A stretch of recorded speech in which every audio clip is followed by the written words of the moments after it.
Hello दोस्तों, अगर आपने रेलवे का फॉर्म डाला है तो रेलवे में जो भी सुविधाएं मिलती हैं उसके अंतर्गत आज अपन लोग ओनली 2 टॉपिक के बारे में बात करेंगे। एक छुट्टी के बारे में और दूसरा मेडिकल फैसिलिटी के बारे में। हमारे साथ हैं हमारे सीनियर मनोज यादव जी। मनोज यादव जी से पूछेंगे छुट्टी के बारे में, रेलवे में कितने प्रकार की छुट्टी मिलती हैं।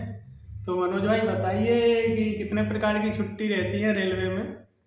रेलवे में तो छुट्टी बहुत प्रकार की मिलती है, उसमें से कुछ मैं आपको बताना चाहता हूँ। जैसे LAP हो गया, HLAP हो गया, CL हो गया, PL हो गया, ML हो गया, मैटरनिटी लीव जो होते हैं उसके बारे में मैं आपको बताना चाहता हूँ।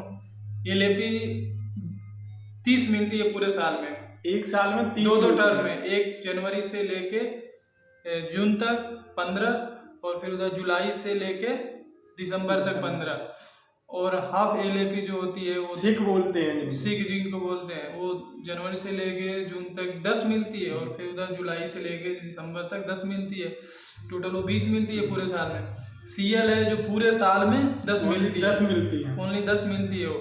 और ये PL हो गई जो आपके जीवित शुरुआत के 2 बच्चों के लिए मिलती है, 15-15 दिन करके पैटर्निटी लीव बोलते हैं जिसको। वो 15-15 दिन के लिए मिलती है, जिसका टाइम 6 महीने के अंदर लेना पड़ता है। जैसे ML के लिए कितनी छुट्टी मिलती है? ML के लिए मिलती है 180 दिन, जो 6 महीने के अंदर आप उसे ले सकती हो। 6 महीने का ही होता है। तो एक साल में रेलवे एम्प्लॉय को टोटल कितनी छुट्टी मिल जाती है? एक साल में टोटल 30 LAP और 10 या 40 और 20 सीख हो गई।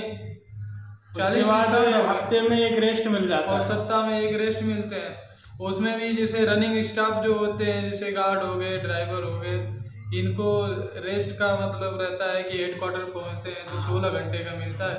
अगर अदर लोग भी वो रनिंग रूम में रुके हैं तो वहाँ पे उनके घंटे के हिसाब से गाड़ी लगा दी जाती है। और जो स्टेशन पे कर्मचारी काम करते हैं और जो भी कर्मचारी होते हैं उनको सप्ताह में एक रेस्ट मिलता है। वो पोजीशन के हिसाब से मिलता है, एक दिन फिक्स नहीं रहता है, रेस्ट बदलता रहता है। और उसके बाद मेडिकल फैसिलिटी क्या मिलती हैं? मेडिकल फैसिलिटी में भी है जो आप पे डिपेंड परिवार है उनको मिलती है। जैसे कि आपके पिताजी नहीं है तो आपकी माँ आपके ऊपर डिपेंड हो जाएंगी तो उनको मेडिकल सुविधा मिलेगा। और फिर जैसे आपकी शादी हो गया तो आपकी वाइफ हो गई, आपके बच्चे हो गए, वो सब आपके डिपेंडेंट परिवार को मिलेगा। हाँ, अगर जैसे आपके पिताजी नहीं है तो आपके भाई है, आपकी बहन है, उनको भी मेडिकल सुविधाएं रेलवे देती है। लेकिन उसमें कुछ कारण, जैसे कि आपके भाई है, जब तक उनकी शादी नहीं हुई है और जब तक वो 21 साल के नहीं हो जाते तब तक आपके ऊपर वो डिपेंड रहेंगे, उनको मेडिकल सुविधा मिलेगी। और बहन है, जब तक उनकी शादी नहीं हुई है तो वो भी डिपेंड रहेंगी आपके ऊपर, तो उनको मेडिकल सुविधा मिलती रहेगी।